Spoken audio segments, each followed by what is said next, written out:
မင်္ဂလာပါဗျာ မင်္ဂလာပ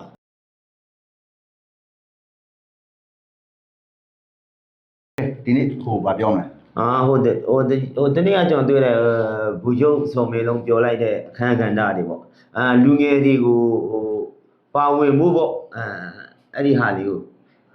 ုနိုင်ငံတနိုင်ငံတီထောင်တဲ့နေရာမှာလူငယ်တွေရဲ့အခမ်းကဏ္ဍအရေးကြီးတယ်ပေါ့ကျွန်တော်ခမရတို့ဒီလိုပဲကြည့်တော့မယ်ဘယ်လိုကြည့်ရလဲဟာပြောရက်တယ်ဒီဘယ်လိုလဲကျွန်တော်ကဆဲအရောင်းပုံဒီပါဇက်ကနေငါးပါးတည်တိုင်းရွတ်နေတဲ့ပါဇက်ကအပုံငံထွက်နေတဲ့ဟာတွေကိုကျွန်တော်တို့လူငယ်တွေကိုသူကဘယ်လိုဆိုဂျင်းထဲတဲ့ပုံစံပေါ့ကျွန်တော်ပြောနေကြပါစကားသားဂျင်းပေါ့ဒါဆိုရင်လူငယ်တွေဟာတိုင်းပြည်ကိုဥဆောင်နိုင်တဲ့လူငယ်တွေပါဆိုပြီးတော့ဒီ21ဒေါ်လာရေးမှာသူဘာကြောင့်ပြောလဲဆိုတာခင်ဗျားသိတယ်21မှာကလူငယ်တွေကဥဆောင်နေတယ်အမှန်တိုင်းပြောရင်ကြောက်ဟုတ်တယ်ကျွန်တော်88နောက်ပိုင်းမှာကြုံခဲ့ရတဲ့အရာကိုပြောပြမယ်အခုအသက်ကြီးတဲ့လူတွေဟာတဲ့အသက်ကြီးတဲ့လူတွေကိုဂျင်းထဲတယ်အသက်အရွယ်သေတော့မဲ့အရွယ်တွေကိုအာတုံလုံးတင်တန်းဆိုပြီးတော့တင်ပေးတယ်တကယ်ငယ်ရွယ်နေတဲ့ကျွန်တော်တို့မြန်မာနိုင်ငံမှာကလေးတငယ်တွေကိုကြတော့စာတင်မပေးဘဲနဲ့အသက်အရွယ်ကြီးမြင့်တဲ့လူကြီးတွေကိုအာတုံလုံးတင်တန်းနဲ့တင်ပေးတာမှတ်မိလားဒါဆိုရင်နိုင်ငံတနိုင်ငံကိုလူငယ်ကဥဆောင်ကြတယ်ဆိုအဲ့ဒီ88နောက်ပိုင်းကျွန်တော်ကြုံခဲ့ရတဲ့88နောက်ပိုင်းမှာဘာကြောင့်များစကားစစ်အာဏာရှင်ဟာလူငယ်တွေကိုဥဆောင်မှုမပေးဘဲနဲ့လူကြီးတွေကိုဂျင်းထည့်ပြီးတော့လူငယ်တွေကိုဖိထားတယ်ကွာအခု21မှာလူငယ်တွေဥဆောင်တယ်ဆိုတဲ့အရာကိုစကားတည်တဲ့တည်ရောလူငယ်တွေကိုထပ်ထိုးတင်ပေးတာလူငယ်တွေကိုထိုးတင်ပေးတဲ့အချိန်မှာဟုတ်တယ်အခုပြောမှသတိရတယ်အဲ့ဒီနေ့ကဘုရားတော်ကပြောတဲ့အထက်မှာထူးထပ်ပါသေးတယ်လူကြီးတွေကကြောက်ကြစိတ်ကြီးများနေလို့လူငယ်တွေကလွတ်လွတ်လပ်လပ်မလို့ရဘူးပေါ့ဗျာဟုတ်တယ်လေအဲ့လိုမျိုးပြောသွားတယ်လေအဲ့လိုပြောတဲ့သူတွေကဒါကဂျင်းတစ်မျိုးပဲဒီလိုဂျင်းတစ်မျိုးမှာခုနထပ်ပြောမယ်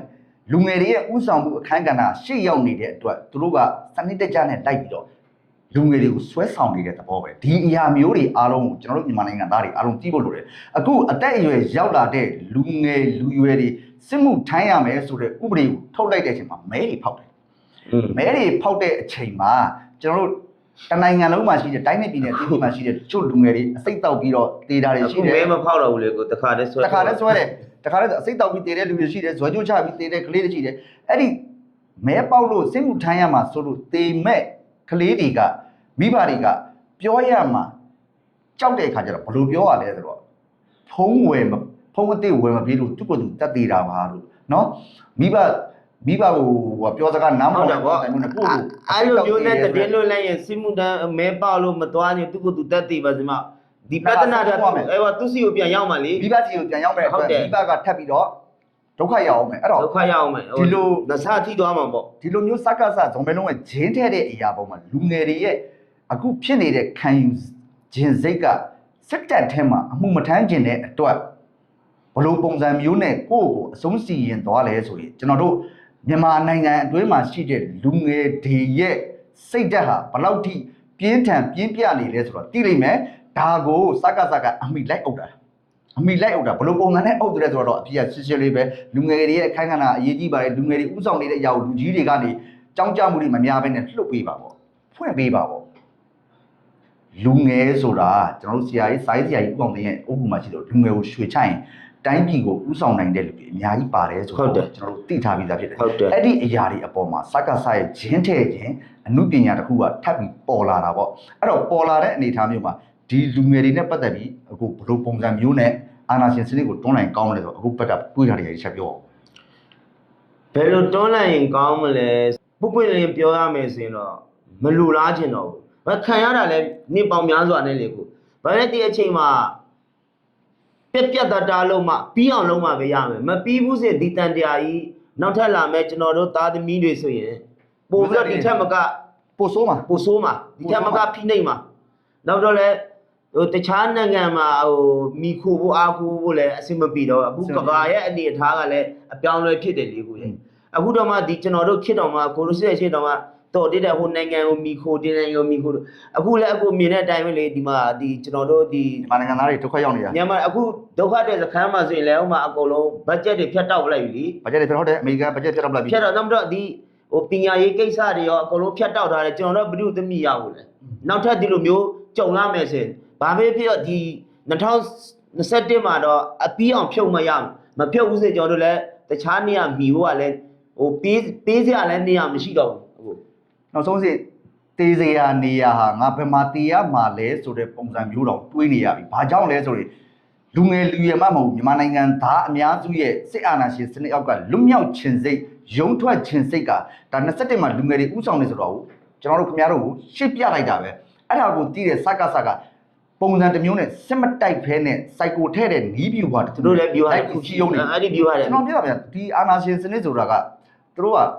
program ကြကြနဲ့လုပ်ထားတဲ့အရာကိုကျွန်တော်တို့ကဖောက်ထွက်တဲ့နေရာမှာကျွန်တော်တို့ဟိုဘောစပွဲဝိုင်းနဲ့ဖောက်ထွက်တယ်ဟိုဆွေးနွေးပွဲတွေနဲ့ဖောက်ထွက်တယ်ဟိုနာဥမာဗျာအမေစုခံလိုက်ရတယ်လို့ပေါ့နော် genocide ကိစ္စဆိုတဲ့အရာကိုစကားဂျင်းထည့်ပြီးတော့အမေစုကတွားပြီးတရားရုံးမှာရင်ဆိုင်ရတဲ့အမှုမျိုးတွေတိုင်းသားတွေကအမေစုကို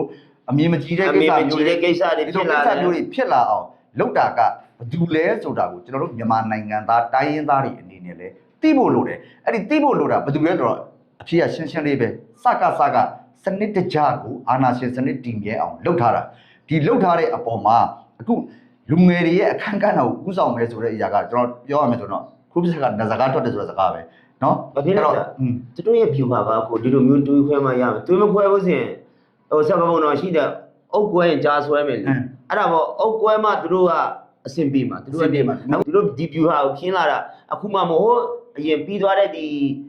ဟိုဒီဟုတ်တယ်ဒီ DKBA ကနေ BGF ပြောင်းတဲ့အပိုင်းတွေ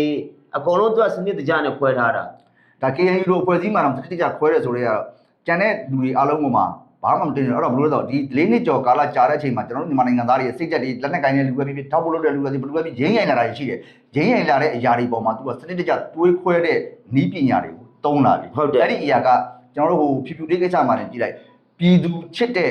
celebrity တယောက်ဒီ celebrity တယောက်ရဲ့အမေစုနဲ့ပတ်သက်ပြီးတော့ပြောလိုက်တဲ့စကားအပေါ်မှာအဲ့ဒီမှာပြည်သူကိုပါထပ်ပြီးတော့တချမ်းထပ်ခွဲလိုက်တာဟုတ်တယ်စနစ်တကျကိုသူတို့ကခွဲမယ်စနစ်တကျကိုလုပ်မယ်အဲ့တော့စနစ်တကျခွဲစနစ်တကျလုပ်နေတဲ့အရာကိုကျွန်တော်တို့လက်နက်ကင်တဲ့အဖွဲ့အစည်းပဲဖြစ်ဖြစ်ထောက်ဖို့လုပ်တဲ့လူပဲဖြစ်ဖြစ်အစိုးရတရက်ပဲဖြစ်ဖြစ်ပြည်သူကတော့အချိန်ပြည့်ရှိတယ်ဗျအဲ့ဒီအဖွဲ့အစည်း၃ဘွဲ့သလုံးမှာရှိတဲ့လူတွေကလည်းစနစ်တကျလေးနဲ့စီကံတကျငါနဲ့အတ္တတွေကိုဘေးဖယ်ပြီးတော့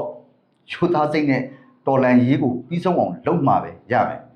ကျွန်တော်တို့အစိုးရကလည်းမနေ့ကပြောလို့ပေါ့2025မှာထောင်သောင်းချီတဲ့အားတွေနဲ့ကိစ္စပြတ်မယ်လို့ပြောထားတာပဲမင်းပြတ်မယ်လားမပြတ်လဲဟိုကပါလေဟိုကတားပါလေဟန်တာတဲ့အနေနဲ့ဘုံ900လားနဲ့လာခဲ့သွားတာဘယ်လောက်ထိဟာသားဖြစ်တယ်နော်ဟန်တာတဲ့အနေနဲ့ဆိုတော့ဘုံ900ပေါင်900ဘုံ900ဘုံလာကျဲသွားတယ်ဒီလိုဟန်တာတဲ့အနေနဲ့ပေါင်900ဘုံလာကျဲသွားတယ်ဆိုတဲ့အနေထားမှာကျွန်တော်ကစီရေးစီရတော့နားမလဲဘူးဒါပေမဲ့လက်နက်ကင်အဖွဲ့အစည်းဆိုတဲ့ຢာကိုသူကရုပ်ောက်ပွဲကိုအဓိကလုပ်နေတဲ့ရည်ရွယ်ချက်ကဒါပဲဟုတ်တယ်အခြေခံဥပဒေကိုပြဋ္ဌာန်းပြီးသွားပြီဆိုတော့နိုင်ငံတကာကျွန်တော်တို့နိုင်ငံအတွင်းမှာဟိုလက်နက်ကင်ပြီးအစိုးရကိုတောင်းလန့်တဲ့လူတွေရှိလို့ကျွန်တော်ကဘုံကျဲရခြင်းပါဆိုပြီးတော့အဲ့ဒီပုံစံမျိုးတွေလည်းဖြစ်သွားတတ်တယ်အဲ့ဒီလိုပုံစံမျိုးတွေမဖြစ်ခင်မှာရုပ်ောက်ပွဲတွေမစခင်မှာအာဏာရှင်စနစ်ကတဖြည်းဖြည်းနဲ့သူတို့အခြေ